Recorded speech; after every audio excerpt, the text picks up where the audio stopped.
Sama-sama tayong magiging saksi!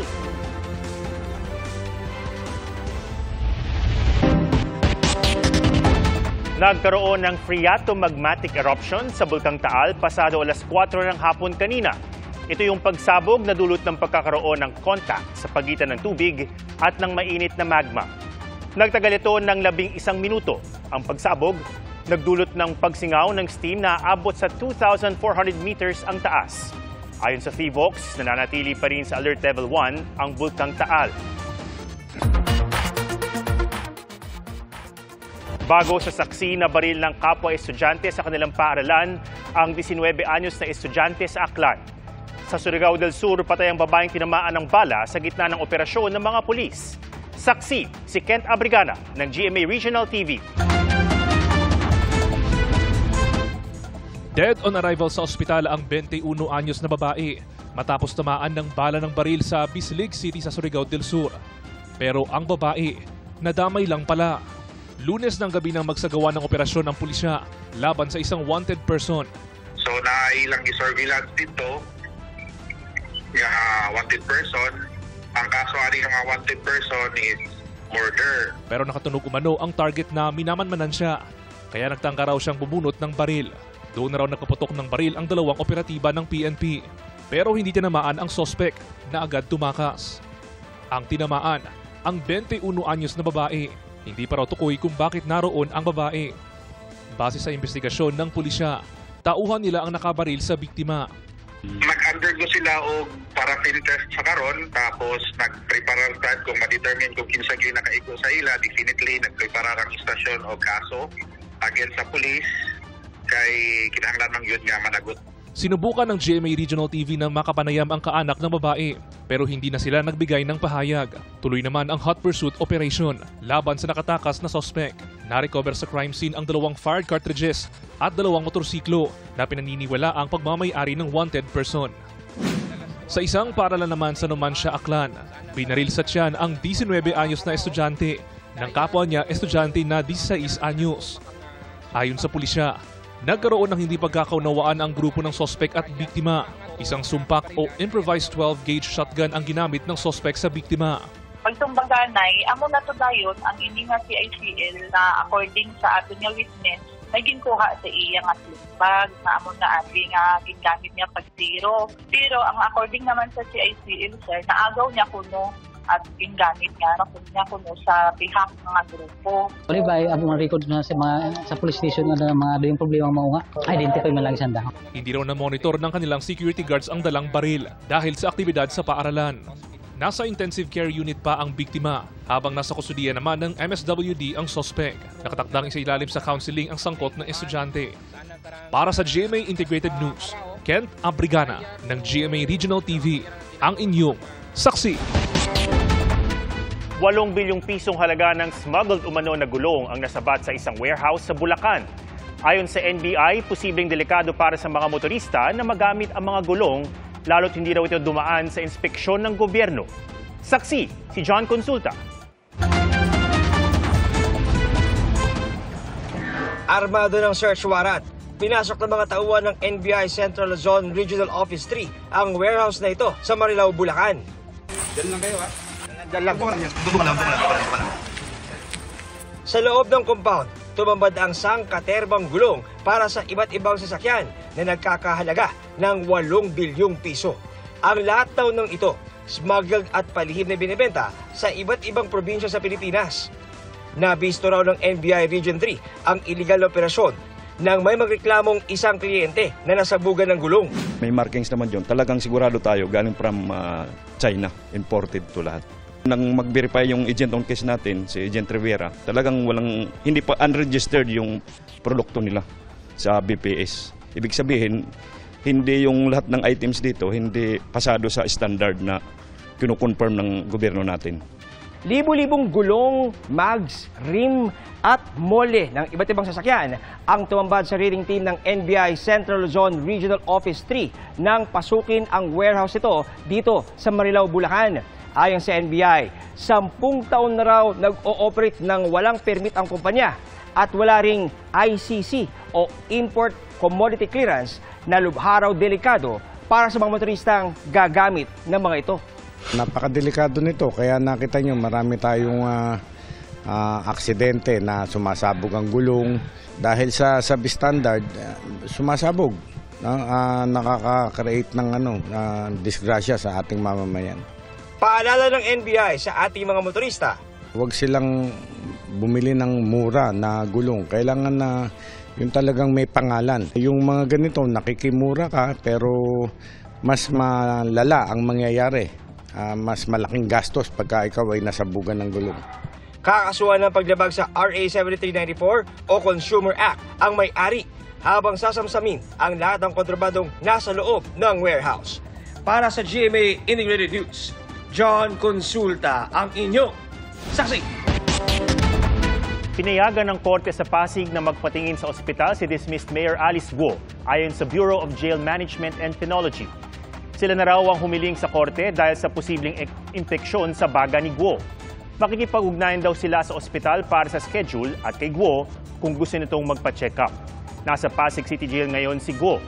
Nabanggit din ng BJMP sa pangalawang araw ng COC filing na wala pang Persons Deprived of Liberty o PDL ang nais kumandidato sa eleksyon 2025. Paalala ng ahensya, sakaling may PDL na tatakbo, bawal silang mangampanya habang nakakulong. Bistado ng mga otoridad ang isang social media page na nag-aalok ng masahe pero may illegal umanong serbisyo.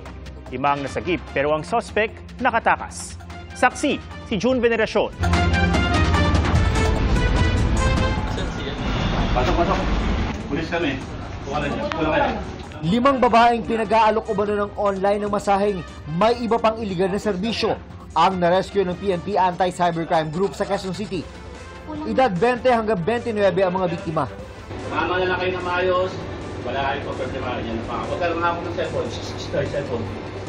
Gayunman, nakatakas ang talagang target. Ang facilitator, ubugaw ng mga babae.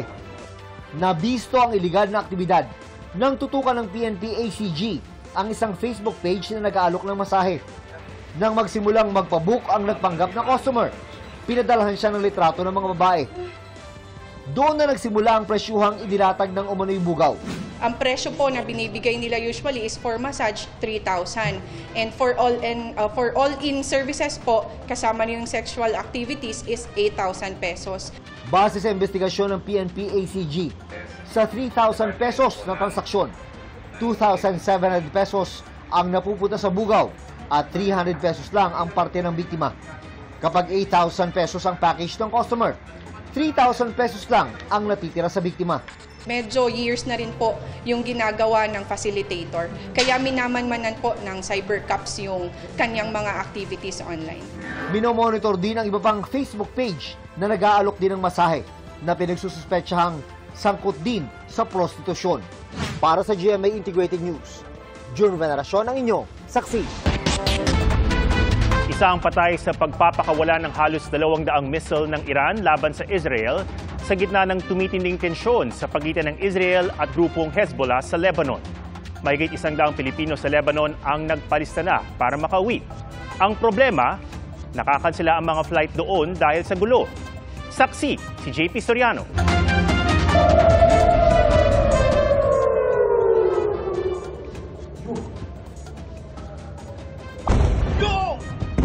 Alingaw-ngaw ng sirena na sinundan ng pagsabog ang bumulabog sa mga taga Tel Aviv sa Israel kagabi. Magkakasunod ang mga missile na namataan sa ere. Sinalagyan ng air defense system ng Israel. Namataan ang mga rocket pati sa West Bank. At dinig ang alingaw-ngaw ng mga warning siren hanggang Jerusalem. Habang tila umuulan ng mga rocket, kanya-kanyang tago ang mga tao. Sumilong ang ilan sa mga tunnel at tindahan. Kita rin ang mga missile patungong Israel sa himpapawid ng Jordan. Galing ang mga missile sa Iran. Ayon sa State News Agency ng Iran, 3 base militar ng Israel ang tinarget. Ganti raw ito sa pagkakapatay ng mga lider ng mga grupong kaalyado ng Iran. Kabilang ang veteranong pinuno ng Hezbollah na si Hassan Nasrallah Tugon din daw ito ng Iran sa pag-atake nila ng Israel sa Lebanon, kung saan nakabase ang Hezbollah, gayon din sa Gaza, kung saan layo ng Israel na puksan ang Hamas, nakaalyado rin ng Iran. Ayon sa Israel, mahigit 180 missiles ang pinakawalan laban sa kanilang bansa.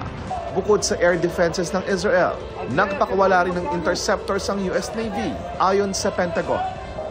Walang naiulat na sugatan sa Israel pero isang lalaki ang nasawi sa West Bank. Ayon sa Iran, tapos na ang kanilang pag-aksyon, maliban daw kung mag-udyok pa ang Israel. At kung magkaganon, mas matindi pa raw ang kanilang gagawin. Git ni Israeli Prime Minister Benjamin Netanyahu, nagkamali ang Iran at pagbabayaran nila ito. Ayon sa Israeli military, kasama na ang regular infantry at armored units sa limitadong ground operations na layong sirain ang mga tunnel at iba pang infrastruktura ng Hezbollah sa border. Ilang oras matapos ang missile strikes ng Iran, nagpatuloy ang airstrikes ng Israel sa anilay Hezbollah targets sa southern suburbs ng Beirut sa Lebanon. May mga pagsabog din sa lungsod ng Tyre. Halos 2,000 na ang patay at mahigit 9,000 na ang sugatan sa Lebanon mula nang umini ang tensyon sa border noong nakaraang taon. Sigalot na nagsanga mula sa gyera sa Gaza kung saan mahigit 40,000 na ang naiulat na nasawi.